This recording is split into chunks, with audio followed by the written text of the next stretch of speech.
It's been a while since I posted, not because I have been away. Actually, I've been in the midst of this new presidency.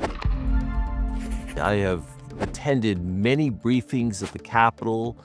In the first 100 days of Donald Trump's return to political office, we've seen the markets lose $11 trillion.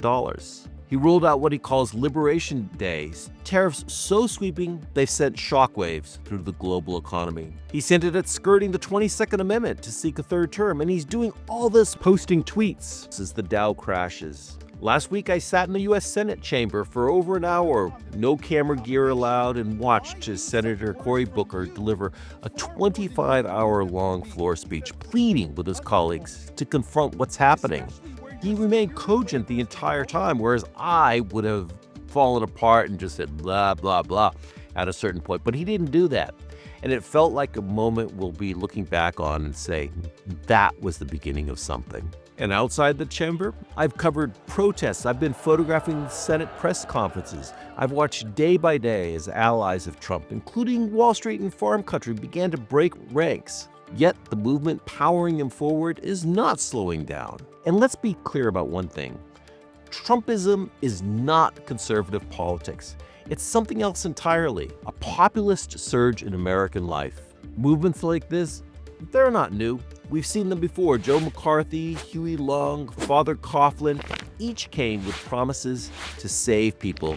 Each undermined the systems meant to protect them, and each one faded over time.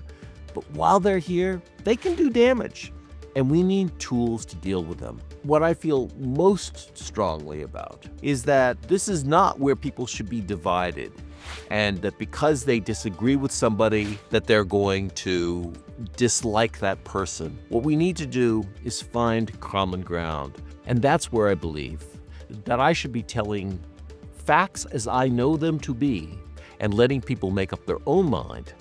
And that's where I believe that it is more important not to preach about something that I believe, which could be wrong, but to present facts as I see them to be and let you decide what you believe is the right course going forward. Regarding tariffs, we'll dig into why the head of the United Auto Workers Union supports Trump's tariffs and how the administration is actually crumbling within as tariffs do not represent conservative ethic.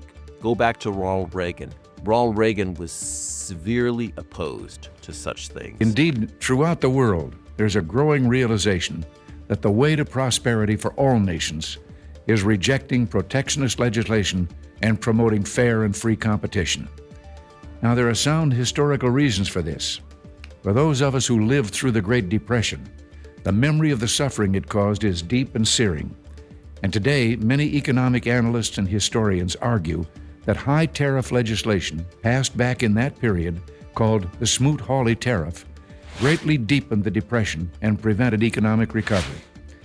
You see, at first, when someone says, let's impose tariffs on foreign imports, it looks like they're doing the patriotic thing by protecting American products and jobs. And sometimes for a short while it works, but only for a short time. What eventually occurs is, first, homegrown industries start relying on government protection in the form of high tariffs. They stop competing and stop making the innovative management and technological changes they need to succeed in world markets. And why the MAGA coalition, even as it splinters, still holds power over the Republican Party? That is a question that we must ask and answer. With this channel, I'll use maps, I'll use data, I'll use voiceover animation to show what's really happening. This isn't a reaction channel, it's an interpretation channel, and that interpretation starts right now.